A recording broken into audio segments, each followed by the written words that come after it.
Hey, thanks for watching Four Color Commentary. I'm Mark Allen, and a while back I talked about doing a little comparative video or video comparing three Captain America mini-series.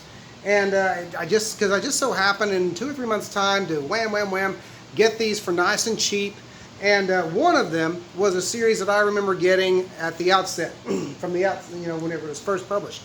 Now, I want to start, though, I'm going to go in the order that I read these, and in the case of the last series, reread them. But the first is Captain America White by Jeff Loeb and Tim Sale. Now, Jeff Loeb and Tim Sale have taken on a lot of Marvel and DC, or a handful of Marvel and DC's archetypal characters, their flagship characters, and this is the case in Captain America White.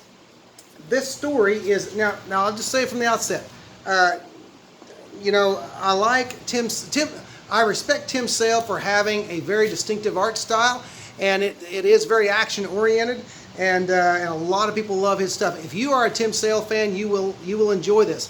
But it does kind of harken back to the 70s Cap stuff, where he was there was a lot of angst over Bucky and that how he had been killed. It's a retelling of a particular World War II adventure with Bucky, but it examines his relationship with Bucky, examines his relationship with Nick Fury. But it is just so you know, it's very angst-ridden. The last issue, the last page of the last issue is angst-ridden, and it just kind of one of those. It's kind of one of those stories that kind of left me flat in the sense that it didn't seem like anything was resolved. He was angst-ridden over Bucky going in, and remembering the adventure, then he was angst-ridden over Bucky coming out of it. So Captain America White, it was an entertaining read, but it's one that I won't hold on to. I'm going to end up probably putting it in a dollar box and selling it. All right. The next series was Captain America What Price Glory by Bruce Jones and Steve Rude. And Bruce Jones is a writer that I've respected for a long time, and I'm a big fan of Steve Rude's art, his painted art, his inked art, whatever it is. But I'm a big fan of his stuff, and often because so much of his stuff is it elicits Jack Kirby. And but the thing about this story, it's an unusual Captain America story, just in the sense that it's great Steve Rude art, but it's a kidnapping story. Captain America is getting back a friend's daughter, or well, let's just put it this way: there's gangsters, gamblers, and kidnappers in this story. And while it does have some beautifully drawn covers and or beautifully painted covers and beautiful Steve Rude art on the inside, it was kind of an unusual kind of I don't know, Captain America story. One that wasn't, I don't know, it didn't do a whole lot for me. Plus, it's set against the backdrop of a Captain America theme park, which was strange too. But here's what I'm talking about when I say that it does elicit Jack Kirby oftentimes, and Rude's one of those artists who can do that. Okay, but this is actually one of those, because of the Steve Rude art, this is one of those stories I will keep. But it was not the best Captain America story, and I'm keeping it for the panels, for the artwork. Now here's the one that I enjoyed the most. Now I realize, and I'm not telling you this is the best, this is the series with the best bang for your buck. I'm not telling you that. Art is subjective. Comics are art. But this is the Adventures of Captain America, Sentinel of Liberty, and this is a series written by Fabian Nicieza, and I never know if I'm pronouncing his name right. Nicieza and Kevin Maguire. Kevin Maguire, of course, of Justice League fame, Justice League of America fame, Justice League International fame, I believe.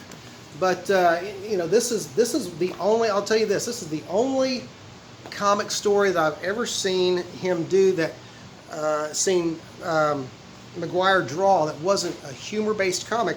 That was really good. He did drama. He pulled off drama very well. Maybe it was because it was Fabian writing it, but just beautiful Maguire art in most of it. The last issue is done.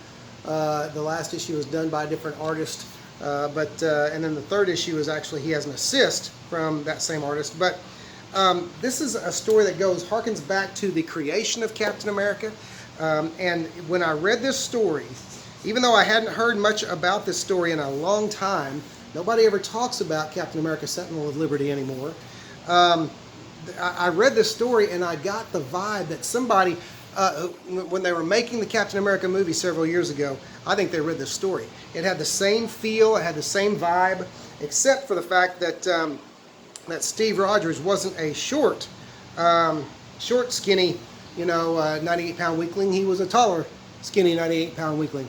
And so anyway, but this is by far, this is a great Captain America story. By the way, this Captain America story, Sentinel of Liberty and Captain America White, both have the Red Skull as the main antagonists. Of course, when you have an archetypal Captain America story, you have to have the Red Skull as the villain, or Zemo, Baron Zemo. But anyway, this was the one I enjoyed the most. I can recommend all of them, but this one I recommend highest of all. And even being a big Steve Rude fan, this Captain America Sentinel of Liberty, if you can score that, you will have scored a wonderful Captain America yarn. So, there you go. Captain America White, Captain America Sentinel of Liberty, and Captain America What Price Glory. They're all good reads, but for my money, give me Sentinel all day long. Sentinel of Liberty. And anyway, that's it. Until next time, thanks for watching 4 Color Commentary.